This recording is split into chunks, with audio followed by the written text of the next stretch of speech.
Hi guys, my name is Cheyenne Christiansen and this is my genogram presentation.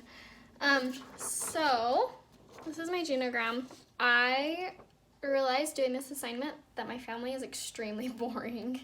I don't know if my parents just don't know much about like the medical side, I guess, of my family, or if there just isn't any, I don't know. But I don't know if you can really tell, but everything on here, almost everything on here, is healthy relationships.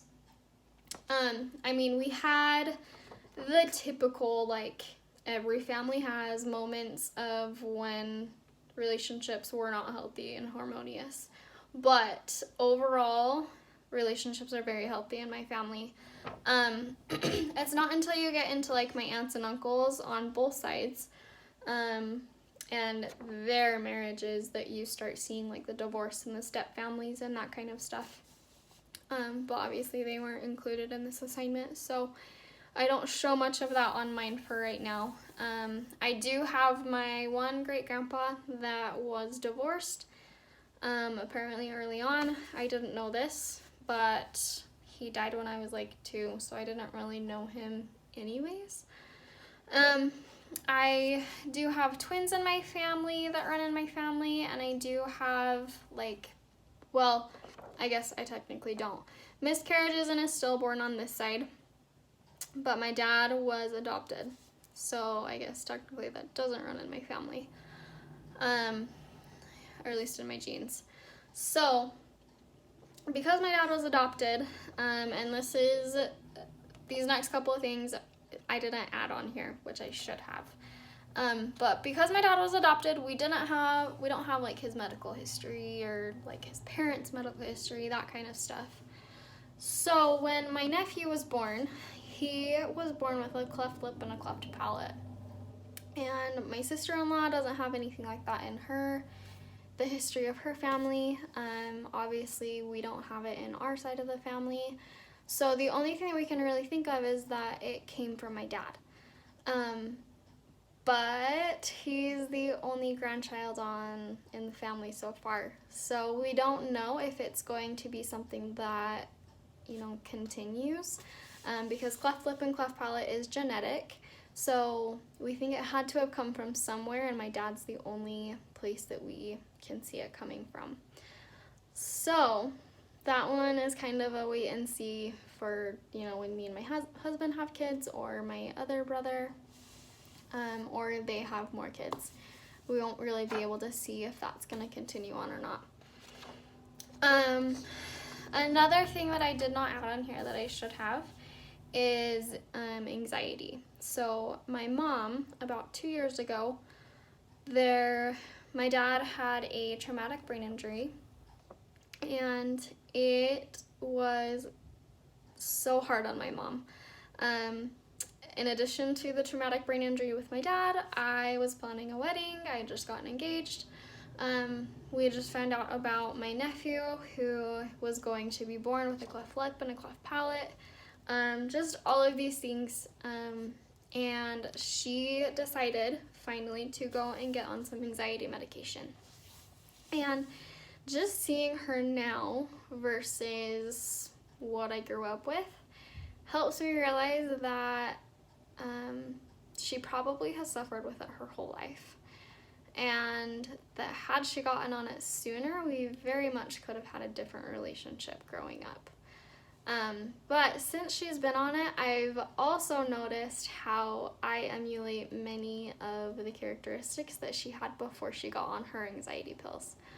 So earlier this year, I decided to go to the doctor and to get on anxiety pills myself. I was struggling quite a bit.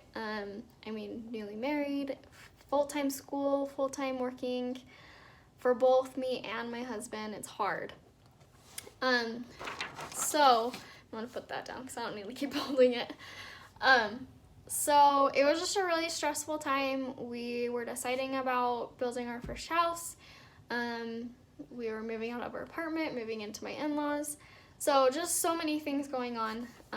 So I decided to go get on anxiety pills myself. And I feel like it's such like a stigmatized thing. Stigmatized, is that a word? But I realize that it's not. Like, granted, I hope that I don't have to stay on them forever. I hope that I can find other remedies to calm myself, to keep my anxiety at bay. Granted, my whole life is not going to have this phase of life that I'm in right now that's stressful. But I do hope to eventually get off of the pills. But it's great to know that I have that outlet for right now to help me, and to also realize the change that has happened from before I had it to now being on the pills. It's a complete 180-degree turn. I'm a completely different person, honestly. And it's been amazing. It's been absolutely amazing. So seeing that, how it started with my mom, I don't think that my grandma had it. She doesn't show or emulate any of the characteristics that me and my mom had. But maybe like previously, in the past, she could have had it. But so having my mom have it and me, I think a lot of mine was caused because of the way that I was raised, with her having the anxiety and not having a way to control it. And so it helps me realize that when I have kids, when I'm raising them, things that I need to do to hopefully stop that trend of the anxiety. So yeah, I think that's basically it. Like I said, my family is very boring when it comes to this kind of stuff. But it has been great to know and to realize and to find out more about my family, especially with the whole cleft lip with my dad, or with my nephew potentially coming from my dad. It makes me realize that knowing that that history, that medical history, how important that is, and how much it'll impact down the road. Not just immediate family, but down the road it'll definitely influence and help to know that medical history. But I think that's about it. So that's my Genogram program presentation.